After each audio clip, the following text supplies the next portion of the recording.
Welcome back everyone, and welcome to our new subscribers. Today's topic's going to be, or discussion is going to be, diabetic blood sugar friendly fruits to savor and which ones to avoid. Quick disclaimer, although I do have a medical background, this is not a medical channel. This channel shares my diabetic journey and how I was able to reverse my diabetes diagnosis using common sense, with trial and error, so you don't have to make the same mistakes as I did, and hopefully you'll be able to reverse your diabetes diagnosis as well. So let's get started. Diabetic blood sugar friendly fruits to savor and which ones to avoid, guys. So managing diabetes involves careful control of your diet, and fruit choices are also important. While there are fruits that can cause a spike in blood sugar, there are also those that are beneficial. And the ones that can cause a spike in blood sugar, I'm not telling you you can't have it, because this channel is not about saying no. It's about saying yes, you can have it. There's a way to have it. But I'm going to go over the baseline information first that's understood by everyone around the world. And once we talk about that baseline information, then we'll talk about how you can have it or can't have it, okay? How to get around these issues that everyone's talking about. So let's discuss some of the best and worst fruit options for diabetics. First, let's discuss the best fruits. Peaches and apples are good choices indeed. They're low in sugar and high in fiber and helps regulate blood sugar levels. Berries such as blueberries are also excellent options. They're packed with vitamins, minerals, antioxidants. You hear that, guys? Antioxidants, and have a low glycemic index. So glycemic index and glycemic load we're going to talk about a little further down in the discussion. That way you have an idea of the ways you can work around some of the issues associated with foods that are higher on the glycemic index that probably shouldn't eat, but every now and then you can get away with doing it by using my techniques. So on the other hand, fruits like pineapple, bananas have higher sugar content and may not be ideal for diabetics. So I say the word may or may not, because I eat bananas and I eat pineapples and I eat some of the things I'm talking about that you may or we should not eat as a diabetic, or they say you should not eat, but I'll tell you how we do it, or how I do it. However, portion control can still make them part of a balanced diet. That's one of the keys to how I do it. Remember, everyone is unique, so it's essential to monitor your body's response to different foods. So the point being, guys, is I'm sharing my journey with you, some of the things that I eat and do not eat, and the things that I do eat, I want you to give those things a shot yourselves. And comment below, give me some feedback and let me know how you're doing. Is it going to work for you? Is it not going to work for you? I don't know, because we're all built differently. Some things work for me and may not work for you, and vice versa. So let's start off with blueberries. They're a fantastic choice for managing diabetes. And blueberries, they go in my post-workout drink. So I just got finished working out like I always do when I make these videos. And blueberries was one of the ingredients in that drink. And I'll have to go over that drink with you guys another time. So these little fruits are full of vitamins, minerals, antioxidants, again, which contribute to overall health and help eliminate harmful free radicals. So we always talk about antioxidants and free radicals on my channel, guys. And if you want to know more about that, I have videos about that. Including blueberries in a purple salad with purple cabbage and feta cheese can increase insulin sensitivity and improve glucose processing for long-term diabetics. So people that have been diabetics for a while, this is a great option for us. And it increases our insulin sensitivity because we are insulin resistant at this point. That's what makes us a diabetic. And we want the improved glucose processing because we want the insulin to open the cell up and take the glucose of the blood sugar and put it into the cell where it actually belongs, not flowing in our bloodstream all the time, just freely in our blood, which it shouldn't be. So berries in general will make a great option for those with diabetes, and with a glycemic index of 53, and I say 53 for this, but 55 is my typical cutoff for the glycemic index. Anything above 55 I would have caution in eating, and if I were to eat it, I would eat it understanding what I'm going to use as a glycemic load. So we'll talk about that further down in the discussion, guys. Don't even worry about it right now. Blueberries can be added to your yogurt or parfaits for a healthy start of the day. I don't have it in my yogurt. I just had my yogurt. My yogurt was in my smoothie, so I guess you can say it was in my yogurt. So how do you enjoy blueberries? Perhaps a salad or a juice? Let me know in the comments, guys. I'm curious to know how you guys enjoy it. Peaches are also a tasty and healthy choice for people with diabetes. I bet you guys didn't even know that. They're low in calories and high in fiber, potassium, vitamins A and C. These fruits can help satisfy a sweet tooth also while aiding in weight loss. So I don't know about you, but I have a sweet tooth and I like desserts. I don't say no to desserts, but I tend to gravitate more to things that are a little bit more friendlier for me for my blood sugar. The antioxidants and vitamin C found in peaches can help improve your skin and hair health as well. Whether you prefer peach smoothies or salads, they make a great addition to a diabetic friendly diet. When I was a kid, guys, I used to love peach cobbler. Now you can still have peach cobbler, you just have to know how to have it, right? So if you're a fan of this channel and you've been watching all my videos, you can figure out what the theme is, how you can have these things that they say you're not supposed to have as a diabetic. So here's something else, apricots. They're tasty and nutritious choice for those watching their sugar intake. They're packed with vitamin A and C and potassium, which is great for us as a diabetic, potassium and other essential minerals. Fresh and dried apricots help regulate blood sugar levels due to their low glycemic index as well. So that's the other theme as a diabetic, whether you be type 1 or type 2, that you have to pay attention to, glycemic index. Everything you're eating should be, the first thing in your mind should be is, where on the glycemic index does this lie? And then make your decision based on that. And if it lies high on the glycemic index or higher, and you want to do this in moderation every once in a while, it's still okay, but you just have to know the technique to do it to help keep your blood sugar stabilized. So for a balanced diet, eating apricots can be a beneficial addition, providing fiber and helping you feel full longer. They also contribute to improved digestion, plus they make a great snack, guys, for satisfying sweet cravings, yeah, like we all do, without the added sugars found in many commercial sweets. So eating an apple a day may be beneficial for general health, including individuals with diabetes. That is true. While I don't eat a lot of apples, it is true. I used to eat a lot of apples. Although apples do contain carbohydrates, about 25 milligrams for a medium-sized apple, the fiber they provide, around 4 grams of fiber, can help slow down the digestion process, gradually releasing glucose into the bloodstream. This can potentially help manage blood sugar levels. And that's not the reason I don't eat apples, guys. I just don't eat apples because it's not on my mind a lot. So, but when we do have apples, I will eat apples. So oranges, I just had oranges. They were in my post-workout smoothie. Are not just a good source of vitamin C and citrus, they also provide vitamin A and iron. The nutrients in oranges can help reduce inflammation, which for us is a key, right? A key, because inflammation, cell damage, and protect the heart, those three things are all problems that we diabetics have. So the nutrients in oranges are great, right? Because inflammation is the origin of all known ailments that we have today. Cell damage is something caused by antioxidants and free radicals, as we've talked about on previous videos. And oranges help protect the heart as well. And what does that really mean, protect the heart? You're talking about the three problems that most diabetics end up with, right? Metabolic syndrome, high blood sugar, high cholesterol, and high blood pressure. And those contribute to problems with the heart.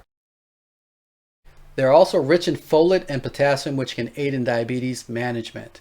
Oranges, like other citrus fruits, are high in fiber, and that's key for us, fiber, which is a low glycemic index, meaning they release slowly into the bloodstream. So the slower the food releases into the bloodstream, guys, the better it is for us. We don't get a glucose spike, and we're able to manage or stabilize our blood sugar in a better manner, if you will.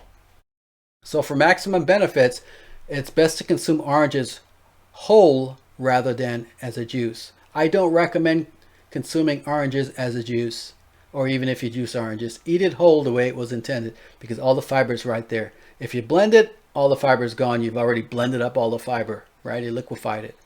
And if you juice it, same effect. It's pure juice. There's no fiber to slow down the digestion. Here's something else. Here's an exotic one, kiwi. So kiwi is a tasty fruit that's beneficial for people with diabetes. Did you guys even know that? It's really good. It's not delicious. It's not just delicious, but it's also packed with antioxidants that can boost your immune system by neutralizing harmful toxins.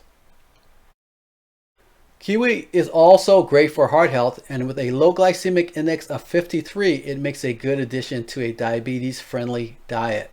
Cherries are a small fruit that offers a variety of health benefits. So if you haven't watched my video on cherries, that's a video you're going to want to watch. I think the title of the video had something to do with the word tart or pucker up or something like that. But if you're interested, check it out.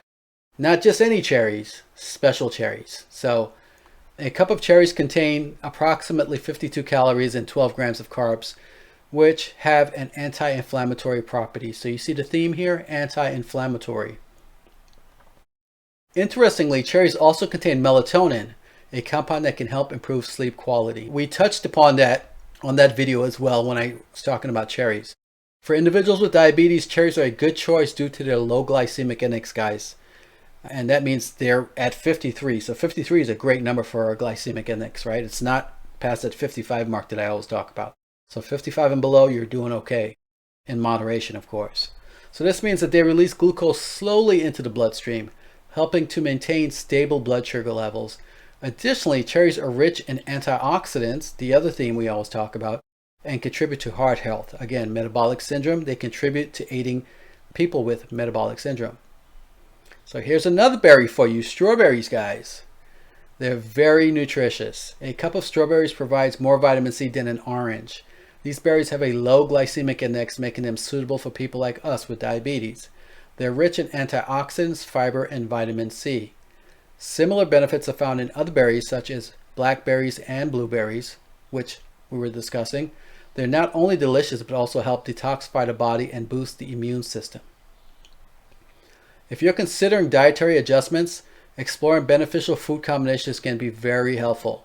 And this goes into the topic about glycemic load when you talk about food combinations. As for the topic of fruits and diabetes, it's essential to remember that while some fruits are beneficial, others may not be as suitable due to their higher sugar content. Always consider the specific nutritional content of each fruit when planning meals, and make sure you talk to a registered dietitian or your medical provider, your doctor, your physician's assistant, your nurse practitioner, etc., before making any changes to your diet as a diabetic.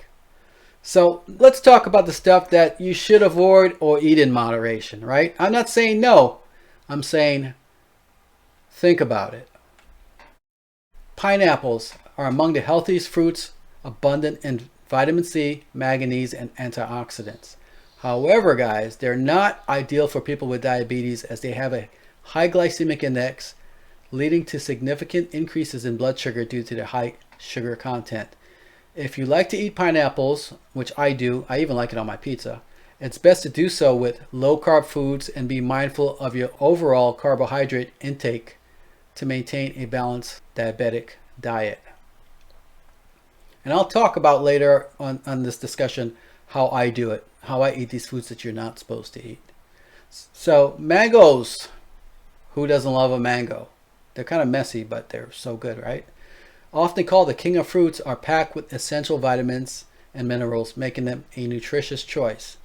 However, they're also high in calories, sugar, and carbs, which can increase blood sugar levels, making them suitable or less suitable for diabetics. If you like to include mangoes in your diet, consider the firmer ones, as they typically contain less sugar than the pulpy ones, of course. And the firmer ones are just a little bit less ripe. So just like we discussed with bananas, if you go with the less ripe bananas, you can have it as diabetic. You go with those spotty bananas, super yellow and spotty, that's a no-no for a diabetic. Same thing applies to mangoes. If they're super soft and pulpy, you don't want them. Always remember to balance your carbohydrate intake for a healthy diabetic-friendly meal. Bananas, like we just mentioned, are indeed a tasty and nutritious fruit containing beneficial vitamins like B6, vitamin C, and folate, as well as potassium and fiber. This is great. This is really, it sounds really good, right? But it's got to be a greener banana, not a ripe banana. However, they do contain natural sugars, so people with diabetes should consume them in moderation to avoid significant spikes in blood sugar levels. In fact, I just had bananas in my post-workout smoothie, and they were kind of green. I keep them in the refrigerator. We buy them green at the supermarket, and we just keep them in the refrigerator. Not super green, but where they're almost about to get yellow. and we keep them there, and it keeps the banana green longer. I only work out 3 times a week, so I only have bananas 3 times a week when I make my post-workout smoothie, but it works.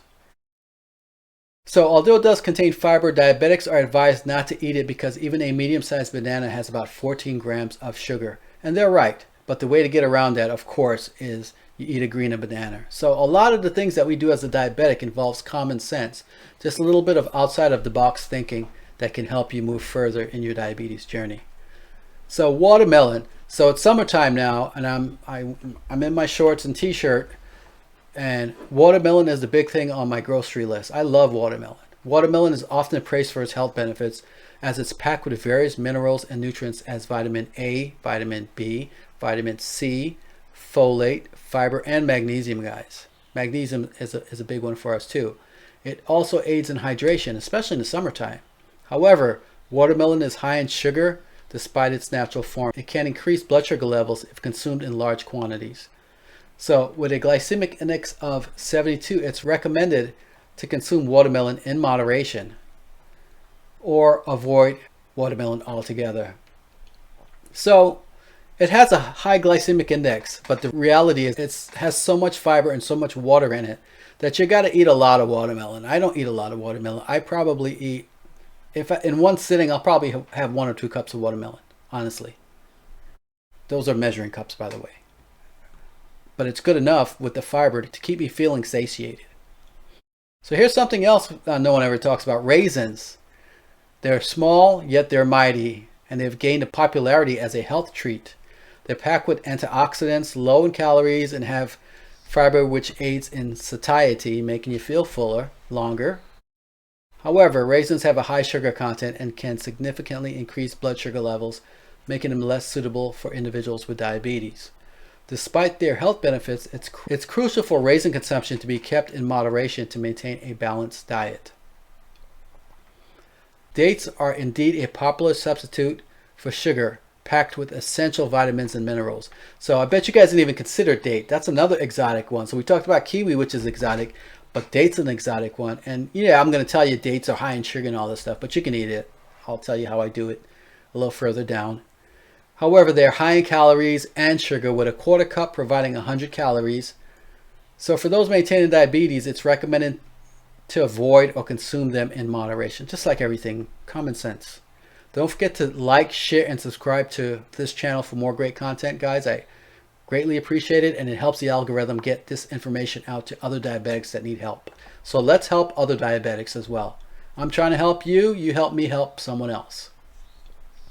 So here's another exotic fruit. Lychee is a fruit that offers several health benefits, including a good amount of vitamin C, potassium, copper, and manganese.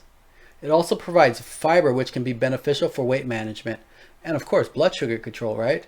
However, like all fruits, lychee does contain sugar, and its high sugar content may not be suitable for people like us with diabetes, including those with gestational diabetes. So if you're pregnant and you have gestational diabetes, lychee is a no-go for you. And this is because lychee contains approximately 25 grams of sugar, guys, which is quite a lot, quite a bit. Therefore, it's recommended that individuals with diabetes consume this fruit in moderation, or consume it, with other fruits or other foods and things like that to adjust the glycemic load to make it something a little bit more favorable for you. So grapes are a convenient way to consume essential nutrients, including vitamin C and fiber. Have you guys even considered that? Grapes, guys? I haven't been able to eat grapes for years, and I just started eating grapes again, which is amazing. Yeah, I love it because they're just naturally sweet, and I mix it with cottage cheese. I used to mix pineapple with cottage cheese. Well, my new love now is grapes and cottage cheese. So I'm getting my fat from the cottage cheese, I'm getting my protein, and I'm getting, the fiber within the grapes and things like that. So, and the sweetness that I'm looking for, my sweet tooth. They contribute to a healthier immune system, brain function, skin, and hair health. However, a cup of grapes contains approximately 23 grams of sugar, which is a large amount for people with diabetes. Consuming a few without controlling your diabetes or controlling what you're eating, or having a acceptable glycemic load, meaning other foods accompanying your grapes, like I just talked about, I eat it with cottage cheese, can lead to complications as a diabetic. So let's go into this discussion now. We're talking about high glycemic stuff and low glycemic stuff, glycemic load. Let's just have a brief discussion about glycemic index and glycemic load. In straightforward terms, glycemic index measures the impact of a specific food on a person's blood sugar levels. A single point on the glycemic scale is roughly equivalent to consuming a gram of pure glucose. So that's how they put things on the scale and measure those things on the GI index or the glycemic index. However, a glycemic load builds upon the glycemic index, considering the food's carbohydrate quantity, its blood sugar impact, and estimation. A food like watermelon, which we just talked about, right? Though it's high on the glycemic index, has a low glycemic load. This is because it has few carbohydrates requiring large amounts to significantly raise your blood sugar level. And what that also means is they're just talking about watermelon here, but let's just talk about this a little bit more. I just talked about a lot of foods here that you can and cannot eat. The foods that you can't eat, if you want to eat those foods in moderation every now and then, not as a habit, not every day, not every week or anything, maybe, once a month, you have to think about the glycemic load. So you want to do some research on glycemic load and how it works. Make sure you have a good protein to go with that food. Make sure you have a good fat to go with that food, because all fats are not created equal. All proteins are not created equal, right? Make sure there's fiber to go with that food. So if you mix all these things, so several foods together to include that particular fruit that you're not supposed to have, you're going to probably have a good glycemic load, and you're going to have a favorable blood sugar reading in 2 hours and a better fasting blood sugar reading in the morning when you wake up. So how do I do it, guys? I eat everything on this list as a diabetic. I don't say no to anything. I mean, I think it's pretty rare I could say no to anything. I just changed the way I think about eating it or preparing it and things like that. That way I'm not missing out on the food as a whole and missing out on the enjoyment in eating this food. I also accompany that with my special blood sugar lowering drink. So whether the food is good or bad, I have that blood sugar lowering drink, guys. That's very important. So if you don't know anything about that, you might want to look at my video about that blood sugar lowering drink, because that will help you take it down a notch in terms of your blood sugar level. And the next thing I do is I practice moderation, which is very hard for me. I know if it's hard for me, it's probably hard for you. That's why we're diabetics, because we love to eat. But moderation is a key. So, and one of the ways I've been able to do that is I don't eat a bigger plate anymore. I eat on pretty much a saucer or a medium-sized plate. And I fill that plate and I'm good. And, in my mind, I see a lot of food. But in reality, there's not a lot of food because I'm eating a smaller portion on a smaller plate. And the other thing is we go back to the glycemic load. Everything I eat gets mixed with other foods. So even if it's good on the glycemic index or bad on the glycemic index, it doesn't matter to me, because I know my glycemic load, the other foods that I'm mixing that with, is going to help bring it down further, regardless whether it's good or bad on the glycemic index. So that's my motto. I don't care if it's good or bad, because that food that I'm mixing with it, with this, in addition to this, my blood sugar lowering drink, is going to bring my blood sugar down. It's not a quick fix for anything. It all works together, and it works over a period of time, of course. So how do I do this? Or how did I do this? Figure out what works and what doesn't work. I would check my blood sugar before eating. I would eat something. I would check my blood sugar 2 hours after, which is called your postprandial blood sugar. And then in the morning, I would check my fasting blood sugar first thing in the morning before I ate anything. And I would do this, repeat this process several times with this particular food, to include the time of the day that I ate it as well, to see what kind of results I was getting. So that's why I'm able to share this information with you guys confidently, that this may work for you. And I know, because it works for me, there's no guarantee it's going to work for you. Everyone's different. I understand that. But I'm trying to get you on the path. If I get you on the path, you can figure the rest out on your own. It's hard to be on the path when today research and medical research is telling you this is great, and tomorrow medical research is telling you that the same thing that was great yesterday is bad today. So you can figure out what that really means, what kind of message you're trying to put out there to the consumer. But this is my testing, which is anecdotal, and a lot of the research and testing out there on the market today is anecdotal. They don't have enough people, or they never use enough people to do the testing, so you don't ever have a definitive answer on what actually works and what doesn't. And you can figure out why that is. I don't know. I'm not going to say why, but I have my thoughts about it, and I'm sure you do too. But carbohydrates can be found in many foods, guys, sometimes in unexpected places. The glycemic index is a useful tool for monitoring your carbohydrate consumption. Highly processed foods are generally more likely to have a higher position on a glycemic index. So yes, that is correct. So we have diabetes, and another term that we use is processed food disease. So if it's processed food, you might want to stay away from it. If it comes in a box or a bag, it might not be something you want to do. You want to get food in its natural form. So if you found this information helpful, guys, please give it a thumbs up, share it, consider subscribing to my channel for more diabetes health related content that I'm going to share with you that's going to be unique from everyone else, because we don't say no, we say yes, but there's a way to go from no to yes. And I also invite you guys to check out my other videos for more insightful diabetes information that can help you.